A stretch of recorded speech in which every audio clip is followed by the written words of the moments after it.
Hello အားလုံးပဲမင်္ဂလာပါ Mascot Screen Painting Studio မှာကြိုဆိုပါရစေ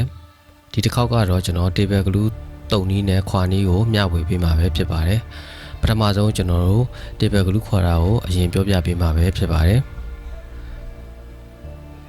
Table Glue ခွာဖို့အတွက်လိုအပ်တာတော့ကျွန်တော်တို့ဓာတ်ဆီပဲဖြစ်ပါတယ်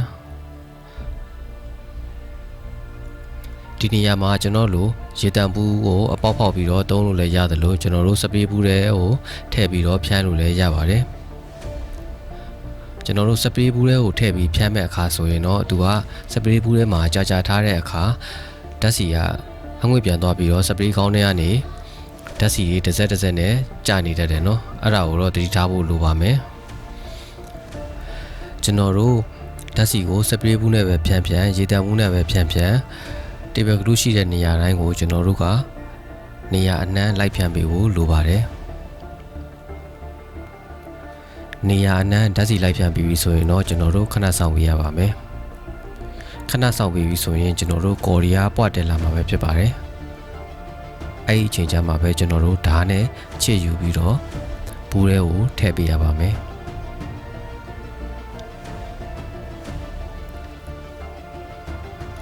ဒီနေရာမှာကျွန်တော်ကအထည်တွေကိုတစ်ခါရိုက်ပြီးတိုင်းတစ်ခါခုံကိုတန်ရှင်းလုပ်လို့ရှိပါတယ်အရန်ရေးကြီးနေရင်တော့ကျွန်တော်တုပ်ပြီးသား Table Glue တွေအပေါ်ကိုနောက်ထပ် Table Glue တွေထပ်ပြီးတော့တုပ်ပါတယ်ဒီနေရာမှာကျွန်တော်တို့ Table Glue တွေကိုထပ်ခါတုပ်တဲ့အခါမှာကြာရင်ခင်းများကမညီမညာပဲဖြစ်လာတတ်ပါတယ် Table Glue တွေကျွန်တော်တို့ထူလာပြီဆိုရင်တော့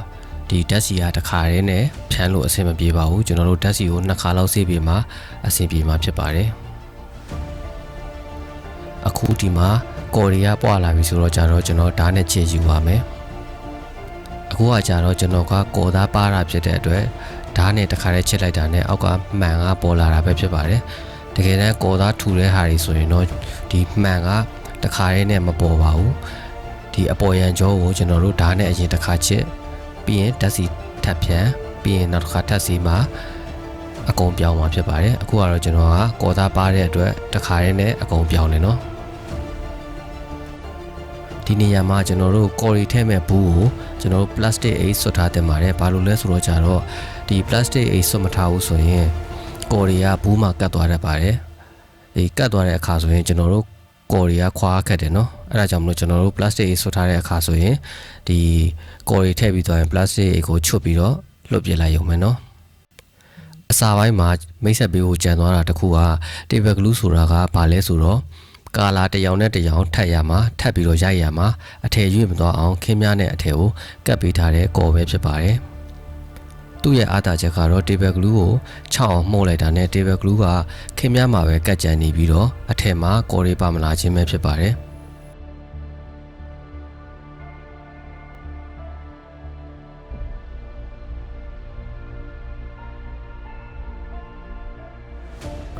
ပြီးရင်ကျွန်တော်တို့ဓာတ်ဆီနောက်တစ်ခါထပ်ဖြန်းပြီးတော့အဝတ်စနဲ့တုပ်ပါမယ်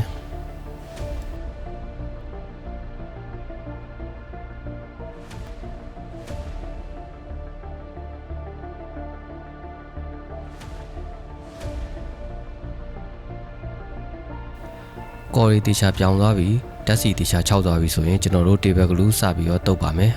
ဒီနေရာမှာကျွန်တော်သုံးတာက PPE မျိုးစားဖြစ်ပါတယ်PPE ကကျွန်တော်တို့ကော်အပြည့်ဖြစ်တဲ့အတွက်ကျွန်တော်တို့ U-shape စကူကြီးနဲ့ဆွဲပါမယ်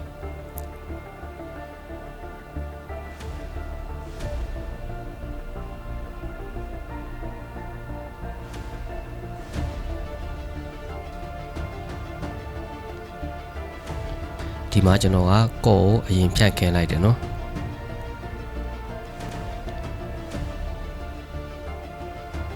ပြီးရင်ကျွန်တော် U-shape စကူကြီးနဲ့ဆွဲပါမယ်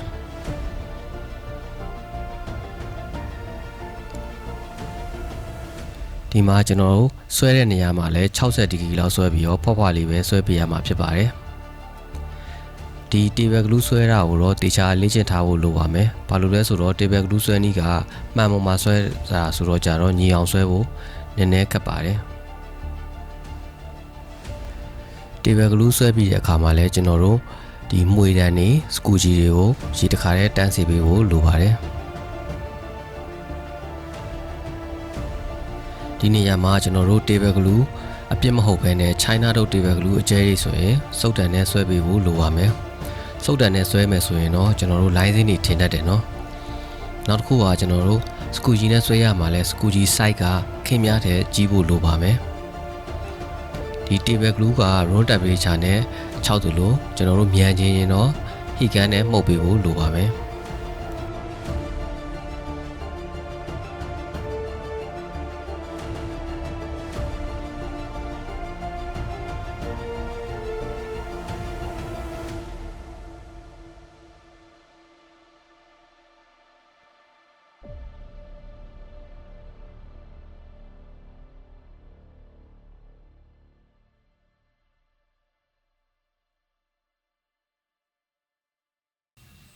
ကျွန်တော်ကတော့မြန်ချင်လို့ဟီကန်နဲ့မှုတ်ပေးပါမယ်ဒီဘက်ကလူးက6သွားရင်မှန်လိုမျိုးအကြည်အောင်ဖြစ်သွားတာဖြစ်ပါတယ်6သွားတဲ့ဒီဘက်ကလူးတွေကိုကျွန်တော်တို့ရေတွေဆက်ဆေးတွေဓာတ်ဆီတွေနဲ့မထိအောင်ထားမှာပဲဖြစ်ပါတယ်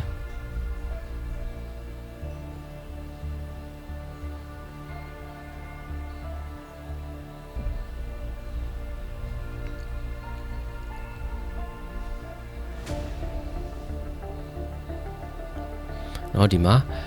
table glue ကတေချာ6သွားရဆိုရင်မှန်လိုမျိုးပဲအကြည်အောင်ဖြစ်သွားတာနော်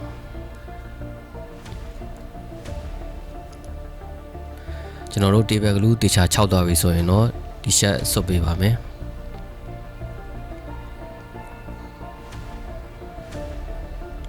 ဒီ shirt ဆွတ်ရမှာကျွန်တော်တို့ဘေးပညာကိုညီအောင်ညှိပေးရပါမယ်ဒီနေရာမှာကျွန်တော်တို့ရူလာရှိသူများကရူလာနဲ့တီရှပ်ကိုပြန်အောင်ဖြန့်ပေးလို့ရသလိုရူလာမရှိသူများကလည်းကျွန်တော်လက်နဲ့ပဲဖြန့်ပေးလိုက်လို့ရတယ်နော်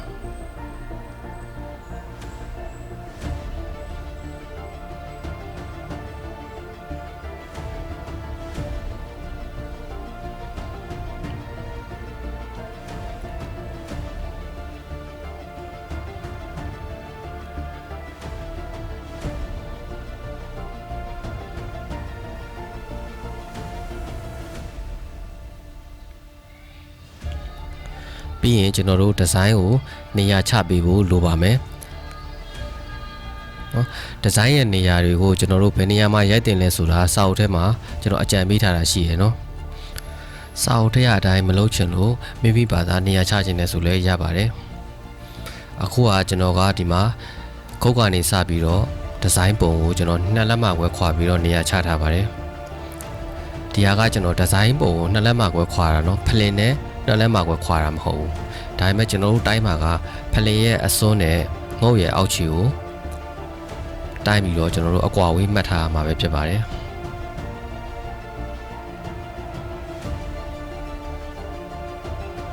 ပြီးရင်ကျွန်တော်တို့အဲ့ဒီအကွာဝေးတိုင်းပဲအလင်းဘေးကုံပေါ်ကိုတင်မှာဖြစ်ပါတယ်